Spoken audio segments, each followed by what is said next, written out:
Olá, meu irmão, olá, minha irmã, tudo bem com você?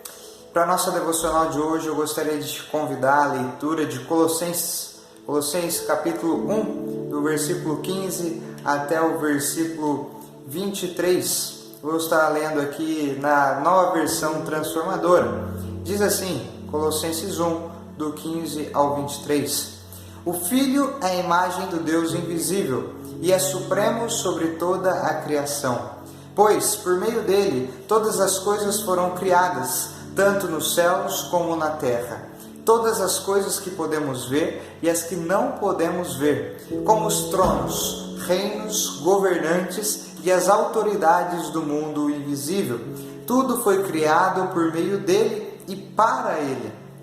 Ele existia antes de todas as coisas e mantém tudo em harmonia. Ele é a cabeça do corpo que é a igreja.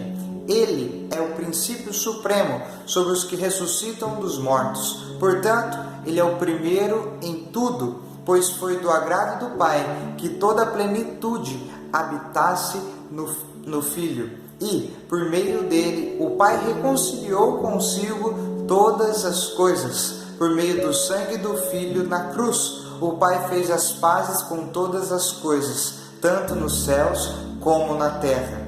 Isso inclui vocês, que antes estavam longe de Deus, eram seus inimigos, deles separados por seus maus pensamentos e ações. Agora, porém, ele os reconciliou consigo por meio da morte do Filho, no corpo físico. Como resultado, vocês podem se apresentar diante dele santos, sem culpa e livres de qualquer acusação.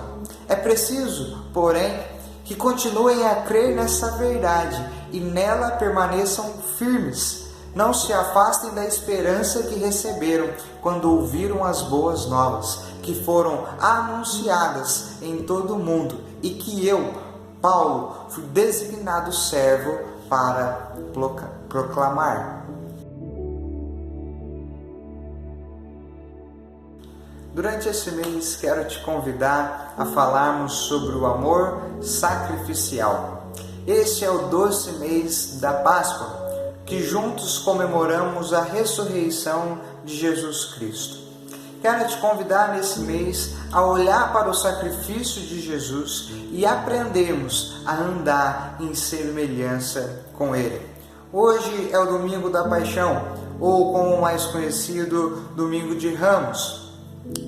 Pelos evangelhos, nós sabemos que a entrada triunfal, a entrada aclamada pela população de Jesus em Jerusalém se contrasta com a realidade. No caminho, era um caminho de traição, de abandono, de tortura, era o caminho horrível da cruz.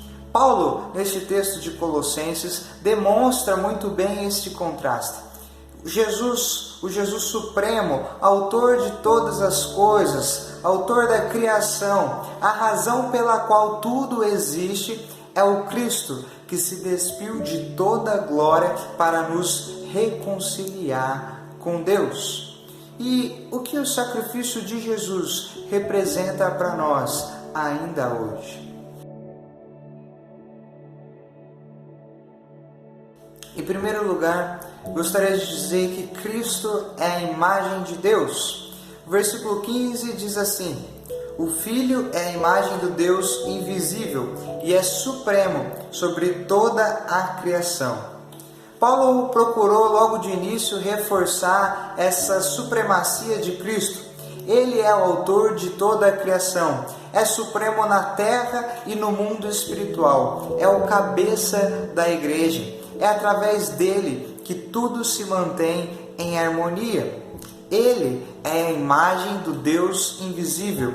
Ou seja, se nós queremos conhecer a Deus, precisamos olhar para a vida de Jesus Cristo.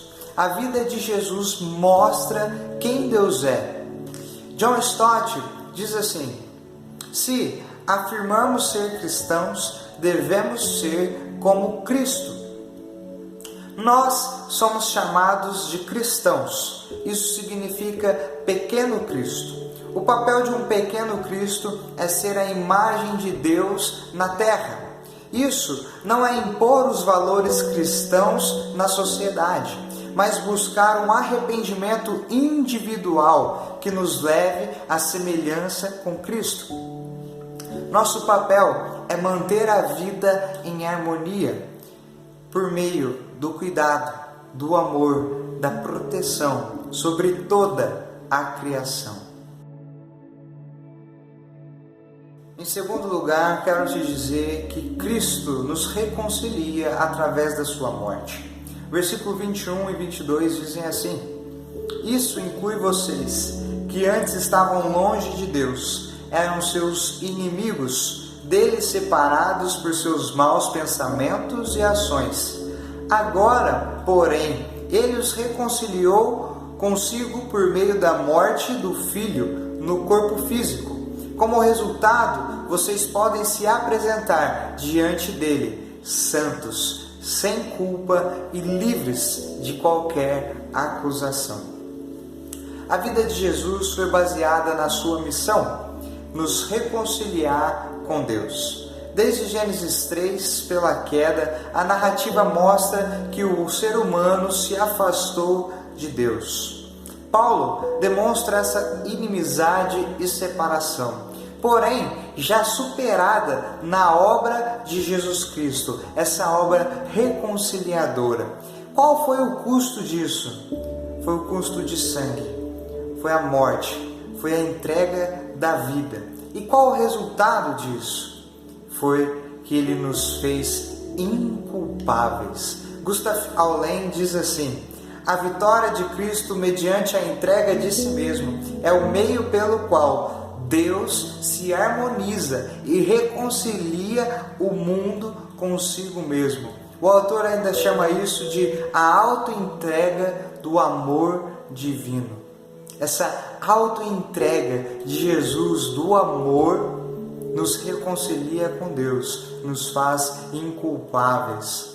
Qual deve ser então o papel do pequeno Cristo? Sacrificar-se para que a humanidade encontre a Jesus e em Jesus encontremos reconciliação com Deus. Uma terceira consideração que eu queria fazer com você é que Jesus nos reconcilia na sua vida. Versículo 23 diz assim: é preciso, porém, que continuem a crer nessa verdade e nela permaneçam firmes. Não se afastem da esperança que receberam quando ouviram as boas novas que foram anunciadas em todo o mundo e que eu, Paulo, fui designado servo para proclamar. Daqui uma semana nós comemoraremos a Páscoa, o Cristo vivo. Ressurreição significa que ele vive, a obra de reconciliação foi consumada. A fé cristã precisa permanecer firme no Evangelho. Cristo vive e reina sobre cada um de nós, ainda hoje, nos reconciliando com Deus. A obra de reconciliação é presente e eficaz. Precisamos manter firmes nesta verdade. Judah Smith diz assim: a ressurreição prova que tudo o que ele disse era verdade. Ela nos dá a esperança de que podemos viver em vitória nesta vida. A fé cristã é uma convocação à vida. É no hoje que o ser humano pode experimentar uma transformação na sua vida, a partir da reconciliação com Deus, pelo intermédio de Jesus Cristo. Para concluirmos, podemos conhecer a Deus por meio da obra reconciliadora de Jesus Cristo. Antes inimigos, somos chamados agora de filhas e filhos amados do Pai. Morte e ressurreição nos ensinam a viver o hoje, firmados nesta verdade eterna.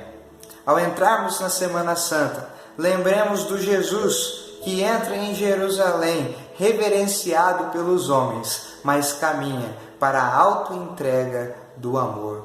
Foi por amor que ele se doou para nos reconciliar com Deus. Que Deus nos abençoe.